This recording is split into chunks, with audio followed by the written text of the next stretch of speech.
para berfitnah itu, para berfitnah itu. Jokowi jadi presiden karena saya. Jokowi jadi presiden karena saya. Kasih tahu semua itu termul itu. Kami sedang mempelajari itu di mana letak. Mudah-mudahan Tuhan Allah memaafkannya. Fitnah lebih kejam daripada pembunuhan. Semua fitnah saya semua. Nah, pertanyaan kemudian gini Pak, apakah Bapak akan mengambil langkah hukum terhadap Ade Armando atau pelapor Bapak yang lain untuk membuktikan bahwa Bapak memang tidak ada niat untuk menistakan agama? Kami sedang mempelajari itu di mana letak. Mudah-mudahan Tuhan Allah memaafkannya. Halo kaum intelektual sekalian, wow, gila banget. Ya, masalah ini makin hari makin panas, makin hari makin dahsyat kalau saya perhatikan. Kenapa bisa seperti itu? Jadi guys, baru-baru ini Mr. Chaplin mencak-mencak marah-marah di media sosial. Seperti video barusan.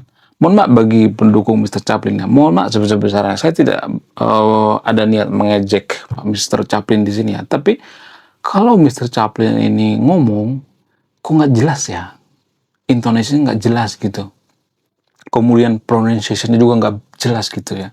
Saya nggak mengejek ya, karena saya juga kadang belepotan kalau ngomongnya. Tapi nggak jelas banget. Kenapa bisa seperti itu? Apa alasannya? Nanti akan saya bongkar ya. Dan ini juga pernah saya alami sendiri. Jadi saya mengerti kenapa Pak JK itu ngomongnya balepotan. Karena saya juga pernah ngomong seperti Pak Yusuf Kalla. Dulu waktu saya kecil ngomongnya seperti itu. Persis kayak gitu. Sehingga kalau saya ngomong sama orang itu, orang biasanya akan bingung gitu apa yang saya ucapkan gitu. Hah? Lu ngomong apa sih? Nah, biasanya waktu saya kecil sering digituin sama orang. Kemudian kalau saya perhatikan, Pak Yusuf Kalla ini sedikit emosional ya. Bukan sedikit lagi sih, emang marah-marah gitu ya. Kalau kita bandingkan dengan Pak Jokowi misalnya, Pak Jokowi itu kan nggak kayak gitu ya. Kenapa Pak Yusuf Kalla sekarang ini marah-marah gitu? Apakah karena sudah pikun gitu? Apakah sudah tua gitu? Kalau dia nggak salah ya biasa aja, santai aja gitu. Kenapa dia marah-marah? Apakah karena dia takut di penjara gitu?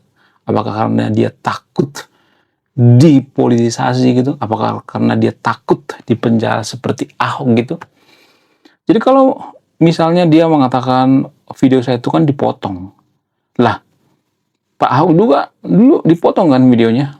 Jadi saya tidak mendukung Pak Yusuf Kalla di penjara. Saya tidak ada niat seperti itu. Tapi gini guys, sebenarnya kan masalah ini kan sudah berlarut-larut ya. Tanpa kita sadari, ada semacam dendam yang belum terselesaikan zaman dulu. Dan ini ada hubungannya dengan kasus Pak JK ini. Apa itu? Jadi guys, ya, suka nggak suka, ya nggak semuanya tapi disclaimer on ya. Umat Kristen itu kan terpukul waktu Pak Ahok di penjara. Nggak hanya umat Kristen, umat Muslim juga ada yang terpukul kok. Karena pendukung Pak Ahok zaman dulu tuh banyak banget ya. Nonis juga ada yang terpukul gitu. Karena apa? Karena Pak Ahok dipolitisasi. Semua orang juga tahu bahwa Pak Ahok itu sebenarnya nggak menista agama, enggak. Ya, dia itu dipolitisasi. Karena apa? Karena kekuasaan gitu ya, berebut kekuasaan. Penistaan agama itu sebenarnya cuman, ya menurut keyakinan saya itu cuman dicari-cari alasan gitu ya, atau dicari-cari kesalahan gitu ya, supaya Pak Ahok dipenjara gitu. Itu menurut keyakinan saya. Nah, ini ada semacam dendam yang belum terselesaikan. Dendamnya sama siapa? Dendamnya sama Pak Yusuf Kalla, karena Pak Yusuf Kalla dinilai menurut keyakinan ya, keyakinan warga Konoha ya, dekat dengan Pak Anies, sehingga ada dendam yang belum terselesaikan. Itu yang pertama ya. Ya, jadi kenapa saya bikin video ini biar kita sama-sama menyadari ternyata kita itu masih punya dendam masa lalu. Ya, saya tidak mengatakan semuanya seperti itu ya, disclaimer ya, karena saya tahu umat Kristen itu diajarkan tentang kasih, saling mengasihi. Tapi kalau bicara kekuasaan politik biasanya akan gelap mata juga sih sebenarnya. Nggak semua tapi disclaimer on-nya. Itu yang pertama. Kemudian yang kedua, adanya upaya, kalau saya perhatikan masalah yang menimpa Pak Yusuf Kalla ini, adanya upaya untuk melemahkan politik daripada atau pengaruh politik daripada Pak Yusuf Kalla. Karena apa? Karena awalnya itu waktu dia mengatakan BBM harus dinaikkan dan waktu dia melaporkan Pak Rismon. Nah, dari situ tuh ya. Apakah video-video itu sengaja dicari gitu atau sengaja dicari-cari kesalahan Pak Yusuf Kalla gitu? Saya tidak akan memutuskan ya, tapi ada hubungannya sampai ke situ. Kemudian baru-baru ini Pak Yusuf Kalla mengatakan saya akan mempertimbangkan untuk melaporkan yang disinformasi seputar video saya, termasuk Pak Ade Armando. Jadi kemarin ada wartawan nanya sama Mr. Chaplin, bagaimana dengan Pak Ade Armando, apakah akan dilaporkan atau tidak? Saya akan mempertimbangkan. Lalu Pak Yusuf Kalla marah-marah. Ya, seperti di video barusan. Walaupun gak jelas ya, pronunciation gak jelas ya, apa yang diucapkan gak jelas. Dia marah-marah. Semua ini fitnah, saya dipitnah, saya dipojokkan gitu ya. Kemudian tidak hanya itu, ya ternyata Pak Yusuf Kalla juga mengatakan kalau bukan karena saya, maka Pak Jokowi tidak akan jadi presiden. Bilang sama Termul. Ternyata dia mengerti istilah Termul ya. Ternak Mulyono. Kalau bukan karena saya, maka Pak Jokowi tidak akan jadi presiden. Padahal dia wakilnya ya. Tapi dia nggak bisa mengatakan seperti itu, guys. Karena apa? Karena kan Pak Jokowi elektabilitasnya kan tinggi kan. Bukan elektabilitas Pak Yusuf Kalla yang tinggi, tapi Pak Jokowi. Kemudian karena pengaruh partai PDI Perjuangan juga gitu ya. Karena elektabilitas Pak Jokowi itu kan satu tinggi. Itu sebenarnya tolak ukur daripada PDI Perjuangan dan Pak Yusuf Kalla sehingga mau jadi wakil Pak Jokowi. Buktinya ketika Pak Jokowi, bukan berarti saya membela Pak Jokowi ya, kalau benar ya benar, kalau salah gitu ya. Ketika Pak Jokowi itu tidak berpasangan dengan Pak Yusuf Kalla, tetap menang juga gitu. Ketika Pak Jokowi tidak diusung oleh PDI Perjuangan, ya bisa menang juga gitu.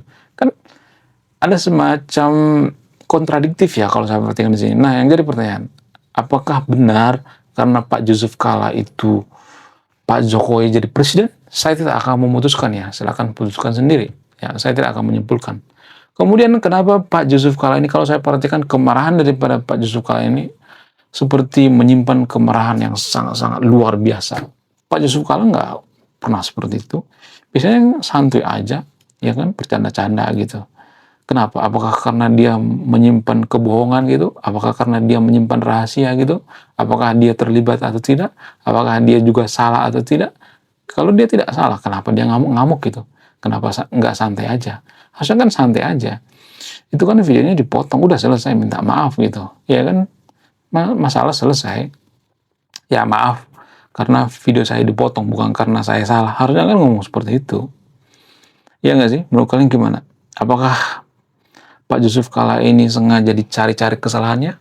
Jadi ada satu rahasia yang jarang dibongkar seputar Pak Yusuf Kalla. Dan di video ini saya akan bongkar. Apa itu rahasia seputar Pak Yusuf Kalla? Kalau saya bongkar ini, mungkin akan banyak orang Konoha yang kejang-kejang kelonjotan berjamaah. Terutama fanboy atau pendukung daripada Pak Yusuf Kalla. Apa itu faktanya? Faktanya adalah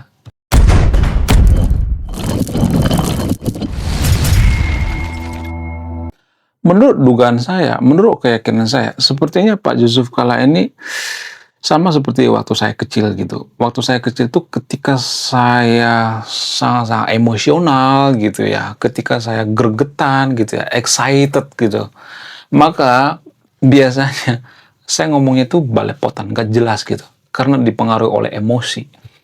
Jadi waktu saya kecil itu sangat susah ya mengungkapkan perasaan. Jadi saya mengerti apa yang ada di pikiran Pak Yusuf Kalla ini. Tapi walaupun seperti itu, ya kita berusaha memaklumi ya, walaupun pronunciation-nya nggak jelas gitu ya, pengucapannya nggak jelas gitu ya, artikulasinya nggak jelas, kita harus mengapresiasi ya. Karena apa? Karena walaupun Pak Yusuf Kalla ini, ya kalau misalnya ada yang membenci gitu, ada juga sebenarnya kebaikan daripada Pak Yusuf Kalla. Apa itu? Ada banyak sebenarnya kebaikan daripada Yusuf Kalla. Konon katanya dia meredakan konflik Poso menurut keyakinan Pak Yusuf Kalla ya dan pendukung-pendukungnya. Saya tidak dapat data yang dikatakan oleh Pak Ade Armando. Jadi Pak Ade Armando itu ya, menurut dugaan Pak Ade Armando atau menurut keyakinan Pak Ade Armando di salah satu channel bernama Cokro TV, ada dugaan semacam yang belum dibongkar gitu ya. Ada semacam dugaan yang masih belum dibongkar gitu ya. Kemudian ada rumor-rumor yang tidak sedap seputar Pak Yusuf Kalla. Nah, yang jadi pertanyaan, apakah Pak Yusuf Kalla yang terlibat atau tidak? Bagaimana fakta yang sebenarnya? Jadi, ternyata ada satu rahasia yang jarang dibongkar seputar konflik Poso. Apa itu? Ternyata ketika mereka melakukan aksinya, ya baik kubu Muslim maupun kubu Kristen, walaupun itu sebenarnya bukan perang agama, di video sebelum saya udah bahas ini, itu bukan perang agama, tapi perang kekuasaan dan perang perebutan pengaruh di Poso gitu ya. Kekuasaan, pengaruh, politik, dan uang. Agama itu sebenarnya bumbu-bumbu ya. Nggak ada perang agama sebenarnya, nggak ada guys. Ya cuman dibawa-bawa agama supaya apa? Supaya kejahatannya terlihat mulia gitu. Supaya mereka masuk surga gitu. Itu tujuannya sebenarnya. Ya, ini hanya dilakukan oleh oknum-oknum tertentu ya. Saya tidak mengatakan ini ada dalilnya di kitab suci, saya tidak mengatakan seperti itu ya. Tapi dibengkokkan gitu ya. Dibengkokkan oleh oknum-oknum tertentu di Poso. Yang namanya perang ya kan. Orang lagi perang itu kan biasanya kan nggak bisa berpikir jernih ya. Apa aja yang penting menang gitu. Jadi kita harus memahami kondisi saat itu. Nah anehnya lagi menurut keyakinan Pak Yusuf Kalla, ketika mereka perang, baik kubu satu dan kubu satu lainnya, saya tidak akan menyebutkan di sini ya karena ini sensitif ya, ya kan?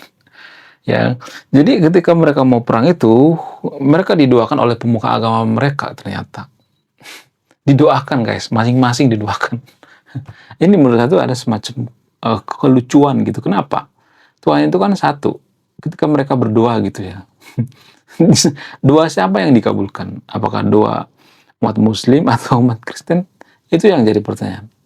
Kalau kita jadi Tuhan, doa siapa yang kita kabulkan? Kalau doa umat Kristen dikabulkan, nggak enak sama umat Muslim. Kan sama-sama ciptaan Tuhan juga kan semuanya kan. Jangankan manusia, monyet sekalipun ciptaan Tuhan kan. Simpanse sekalipun ciptaan Tuhan kan. Jadi, ini menurut saya ada semacam keanehan gitu. Kemudian kata Pak Yusuf Kalla, sebenarnya video saya itu dipotong. Maksud saya itu nggak ada dalam agama Kristen dan agama Muslim kalau membunuh orang masuk surga. Nggak ada. Itu kata Pak Yusuf Kalla. Cuman videonya dipotong-potong gitu. Nah, kalau kita bandingkan dengan Pak Ahok. Pak Ahok videonya dipotong nggak? Dipotong. Perbedaannya Pak Ahok itu dia menyebutkan dalilnya gitu. Sementara Pak Yusuf Kalla nggak menyebutkan dalilnya. Makanya saya tuh malas nyebut dalil. Ya, sangat berbahaya kalau menyebut dalil, guys. Kesalahan daripada Pak Ahok zaman dulu itu dia menyebutkan dalilnya.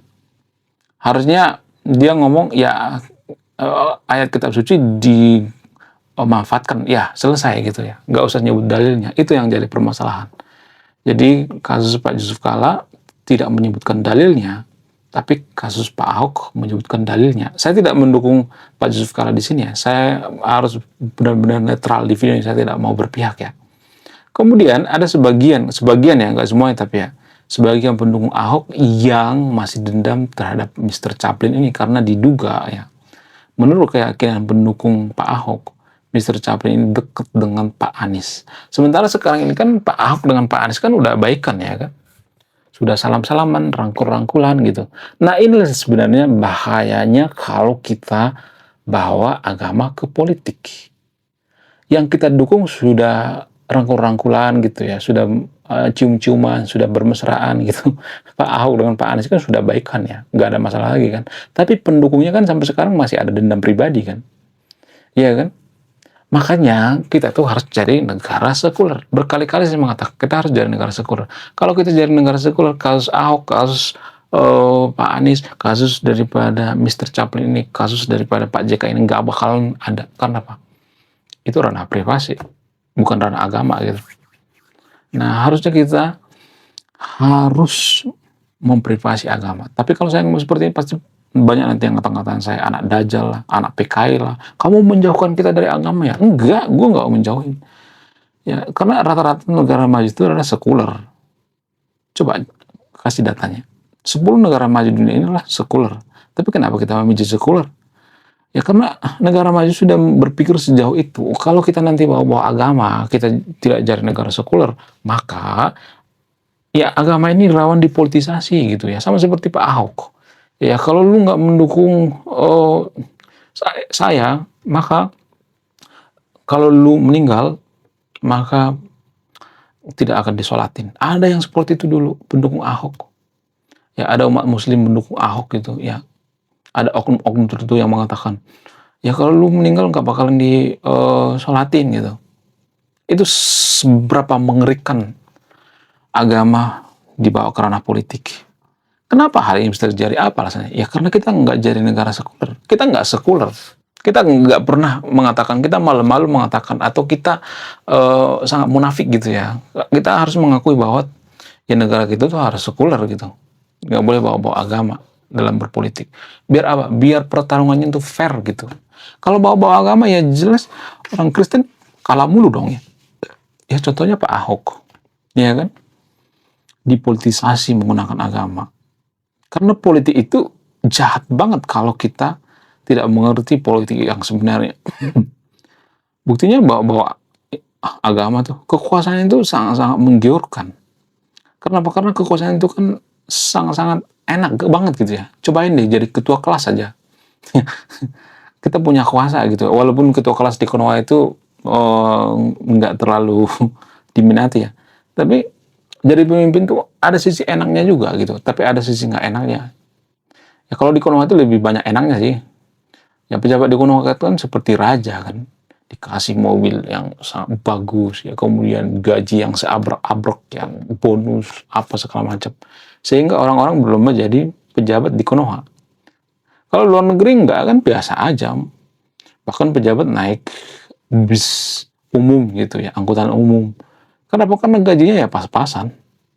Ya bagi negara maju, jadi pejabat itu adalah pengabdian. Sama seperti biarawati. Ya menurut keyakinan saya lebih baik biarawati jadi ini deh ya, jadi menteri gitu ya. Ya kan, jadi pejabat gitu ya. Karena mereka sudah mengabdikan dirinya kepada negara ya, atau kepada Tuhan. Ya mereka nggak butuh duit lagi. Kenapa orang berlomba-lomba jadi pejabat gitu? Karena kekuasaan. Sama seperti Pak Ahok dan Pak Anies. Ya kenapa berlomba-lomba jadi gubernur? Ya karena kekuasaan. Itu yang jarang dibongkar. Lalu orang bawa-bawa agama gitu. Gimana caranya menang? Ya bawa-bawa agama. Ya ada yang kampanye di rumah ibadah gitu ya. Itu norak sekali ya menurut saya pribadi. Untuk menghindari ini ya jadi negara sekuler. Negara sekuler itu ada undang-undangnya jelas gitu. Nggak boleh ya menggunakan rumah ibadah tempat kampanye. Nggak boleh bawa agama. Saat kampanye nggak boleh bawa simbol-simbol agama. Itu sekuler. Jelas aturannya. Iya. Bukan abu-abu seperti kita. Kita kan abu-abu kan.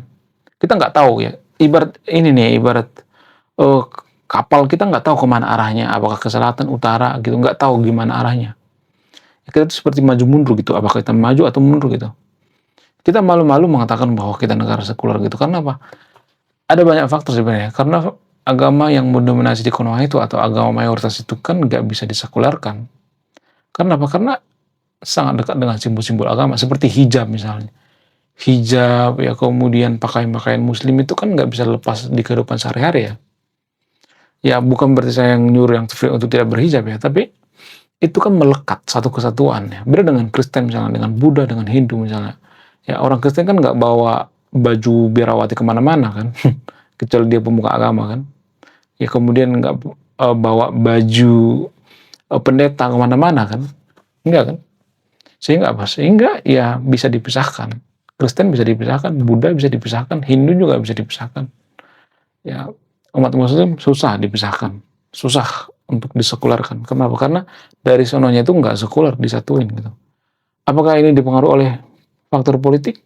Silahkan simpulkan sendiri. Saya tidak akan menyimpulkannya. Silahkan simpulkan sendiri. Ya, jadi it's all about agama ya. Kenapa Konoha susah maju? Pengaruh daripada agama juga gitu. Ajaran agama itu mempengaruhi kemajuan suatu bangsa karena banyak keputusan kita sehari-hari itu dipengaruhi oleh agama.